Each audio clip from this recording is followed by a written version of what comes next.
A pessoa orgulhosa não vai buscar a Deus, pois se acha superior aos demais homens e pensa que Deus tem a obrigação de lhe conferir a vida eterna. Por fim, meus irmãos, a vida eterna é uma promessa condicional de Deus.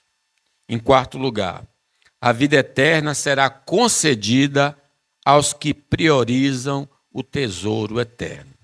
Nessa parábola do jovem rico, que ele se afasta do Senhor por causa dos bens, ele até queria a vida eterna. Mas quando colocado os dois tesouros, o tesouro da terra, o tesouro do céu, ele disse, não, eu prefiro as minhas possessões. Aí Jesus, olhando para esse jovem que preferiu os tesouros da terra, ele dizendo, antes disso, ele diz assim ao jovem, só uma coisa te falta, vai, vende tudo quanto tens, dá aos pobres e terás um tesouro no céu. Então vem e segue-me. Por que Jesus fez deu a exigência dele? Desfaça de todas as suas propriedades. Não é que Jesus manda que cada discípulo se desfaça dos bens. Não. É que aquele jovem era avarento. Ele dizia que cumpria a lei. Mas quando Jesus tocou na ferida dele, ele aí recuou. Você quer a vida eterna? Dê seus bens aos pobres. E você vem e segue. Aí ele, vou ficar pobre? Não, de jeito nenhum. Não quero a vida eterna mais. Então ele preferiu o tesouro terreno. Diz assim, ele, porém, contrariado com esta palavra, retirou-se triste, porque era dono de muitas propriedades. Aí continua.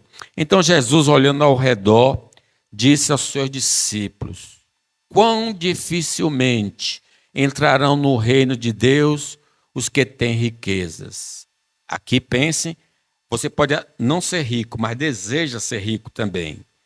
É algo da terra, não do céu. Então Jesus disse, né? Quão difícil entrarão no reino dos deuses que têm riqueza. Os discípulos estranharam essas palavras.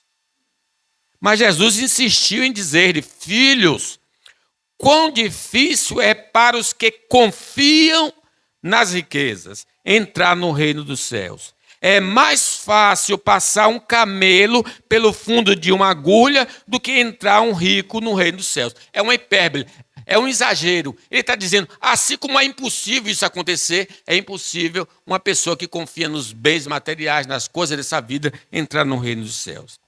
Eles ficaram sobremodo maravilhados. Então, dizendo entre si, então, quem pode ser salvo? Aí Jesus respondeu, para os homens é impossível, contudo não para Deus, porque para Deus tudo é possível. Às vezes a gente diz assim, olha, eu tenho Deus no céu e minha mãe na terra. Eu tenho Deus no céu, meu filho, eu tenho Deus no céu, o meu pai, eu tenho Deus no céu e o meu trabalho. Então a gente faz esse tipo de comparações, como falando assim, ó, eu tenho uma coisa muito importante aqui. Aí Deus diz, eu quero isso que você, deixe isso que você gosta por mim. Você é capaz de deixar isso por mim? Aí a pessoa diz, não, aí eu não vou deixar. Então essa pessoa nunca vai ter a vida eterna porque ela não tem preferência pelo o que é primordial. Muitos, por exemplo, não conseguem deixar as glórias deste mundo para obter a vida eterna. Contudo, muitos dentre as autoridades creram nele, creram em Jesus.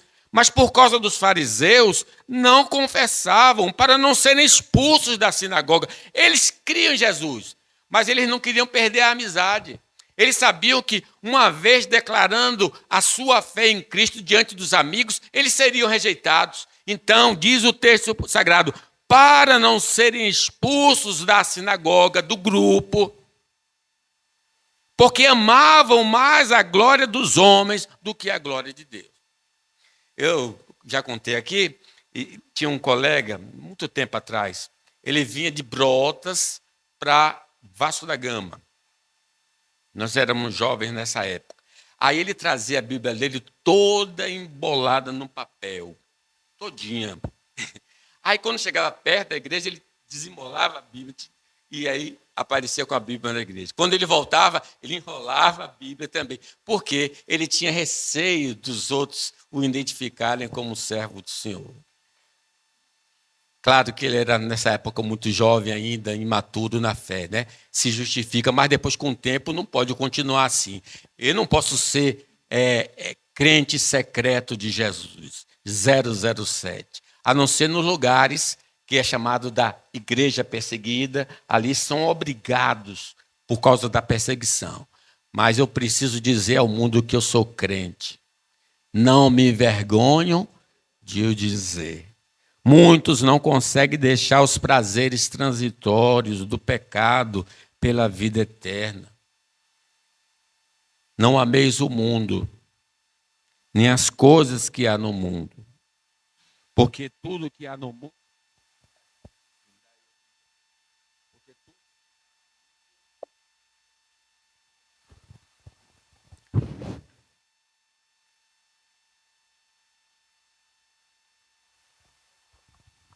Porque tudo que há no mundo, há desejo da carne, há desejo dos olhos, a soberba da vida, não procede do Pai, mas procede do mundo. O mundo passa, bem como o seu desejo, mas aquele que faz a vontade de Deus permanece para sempre. Eu estou falando aqui de prazeres proibidos pela palavra de Deus. Algumas pessoas não conseguem deixar esses prazeres. Outros não conseguem deixar os prazeres que são lícitos. Às vezes, uma coisa lícita pode me impedir de andar com Jesus, certo? Muitos não conseguem deixar a segurança deste mundo para receber a vida eterna. Uns confiam em carros, outros em cavalos. Nós, porém, nos gloriamos em nome do Senhor, nosso Deus. Eles se encurvam e caem. Nós, porém, nos levantamos e nos mantemos de pé. Não podemos buscar simultaneamente os tesouros da terra e os tesouros dos céus, porque eles nos conduzem por caminhos totalmente diferentes. Não posso levar um melão, 2 melões em uma mão só. Eu não posso andar no caminho terreno e no caminho espiritual. Eu tenho de escolher, eu tenho de dar prioridade a algum caminho.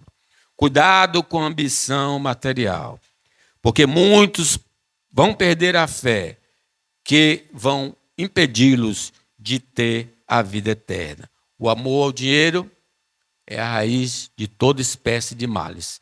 E muitos nessa cobiça se desviaram da fé.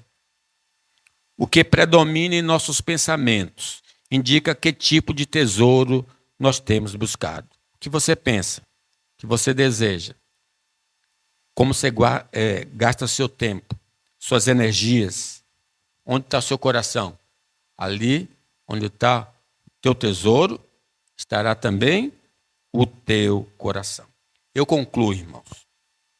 Muitos querem as bênçãos de Deus, mas não estão dispostos a cumprir as exigências divinas para a obtenção das promessas de Deus. Ele dá a vida eterna. Deus amou o mundo de tal maneira que deu seu Filho unigênito, para que todo aquele que nele crê não pereça, mas tenha a vida eterna. A promessa de vida eterna é para aquele que crê em Jesus. Crê que ele é o único caminho, o caminho e a verdade e a vida. Aquele que crê em Cristo para a vida eterna vão abandonar o caminho do erro e seguir o caminho da santidade, sem a qual ninguém verá o Senhor. Quem acredita em Jesus, que ele é o caminho para a vida eterna, vai perseverar até o fim. Ser fiel é a morte, e dar-te-ei coroa da vida. Que Deus nos abençoe.